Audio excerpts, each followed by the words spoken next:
පොඩි පීරිසියක් අරගෙන සම්බෝලයි බතුයි හරි කමක් නැහැ. තථාගතයන් වහන්සේට බත් හැඳි භාගයක් විතර දාලා දාන ටිකක් පූජා කරගන්න.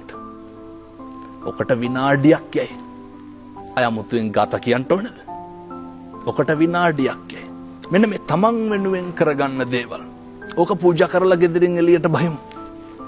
කොච්චර පිං සිද්ධ වෙනවද මගේ බුදුහාමුදුරන්ට දාන ටික පූජා කරා කියන්නේ. දවල්ට අවශ්‍ය වෙන්නේ නැහැ. මිනිස්සු හරි කාර්ය බහුලයිනේ. කාර්ය බහුලයි. හැන්දෑවට බැරිද අපිට බුදුහාමුදුරන්ට ගිලම්පසට කහට කෝප්පයක් තියාගන්න? අපූර්වට කරන්න පුළුවන්.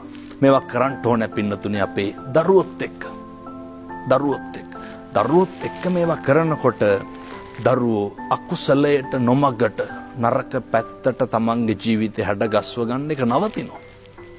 අවුරුදු 7-8 ඉඳන් ගෙදරක පින්නතුනේ පැන් ටික පූජා කරන උදේට හැන්දෑවට අම්මයි තාත්තයි දරුවෝයි බුදුන් වඳිනවනේ. එතකොට කොච්චර සමගියක් තියෙනවද? අද අපේ කොච්චර අපේ රටේ ලංකාවේ පවුල් ප්‍රශ්න තියෙනවද? මම හිතන විදිහට සතියකට හරි මාසයකට හරි පවුල් 400ක් විතර දික්කසාත වෙනවා.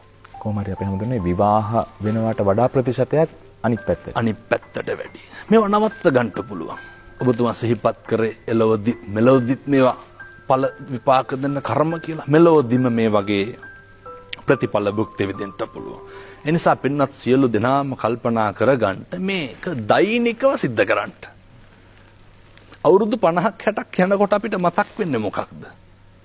මම හැමදාම දැන් අවුරුදු 50ක් විතර බුදුහාමුදුරන්ට උදේට පැන් පූජා කරනවා. මතක් වුණත් ඇතිනේ.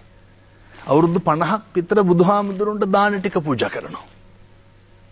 ඔච්චරයි පින්නතුනි අපිට මතක් වෙන්න කියලා දෙයකට තියෙන්නේ.